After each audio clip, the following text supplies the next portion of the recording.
Lecture de la première lettre de saint Paul apôtre à Timothée. Bien-aimé, en présence de Dieu qui donne vie à tous les êtres, et en présence du Christ Jésus, qui a témoigné devant Ponce Pilate par une belle affirmation, voici ce que je t'ordonne.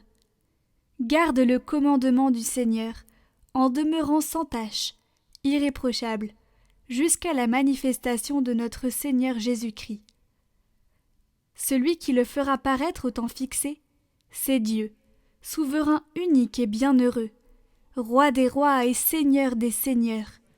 Lui seul possède l'immortalité, habite une lumière inaccessible. Aucun homme ne l'a jamais vu, et nul ne peut le voir. À lui, honneur et puissance éternelle. Amen.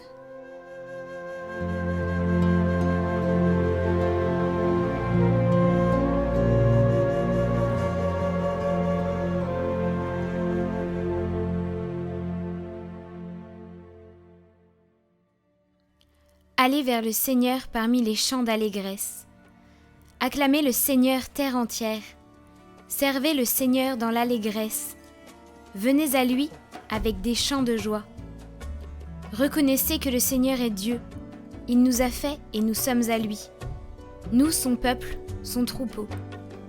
Venez dans sa maison lui rendre grâce. Dans sa demeure chantez ses louanges. Rendez-lui grâce et bénissez son nom. Oui, le Seigneur est bon, éternel est son amour, sa fidélité demeure d'âge en âge. Allez vers le Seigneur parmi les chants d'allégresse.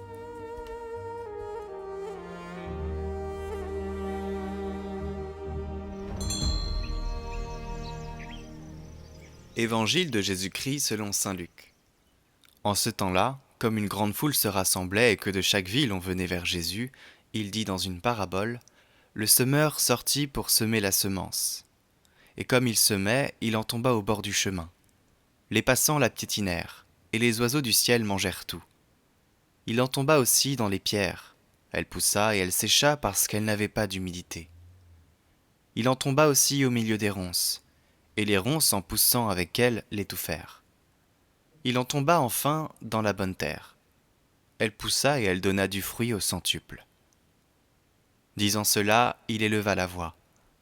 Celui qui a des oreilles pour entendre, qu'il entende. Ses disciples lui demandaient ce que signifiait cette parabole.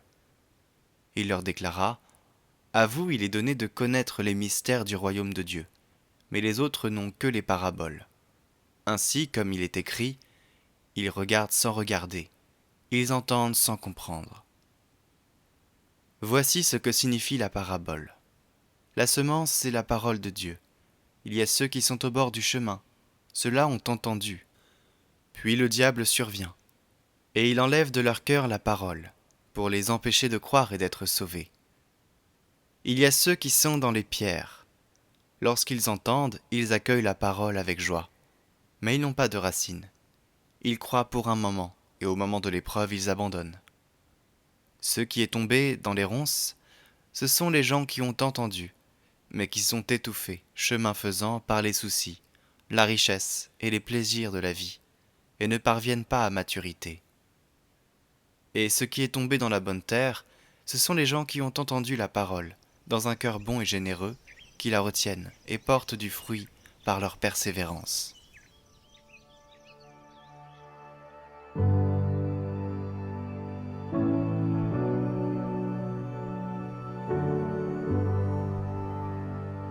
Cette parabole parle à chacun d'entre nous aujourd'hui, comme elle parlait aux auditeurs de Jésus il y a 2000 ans.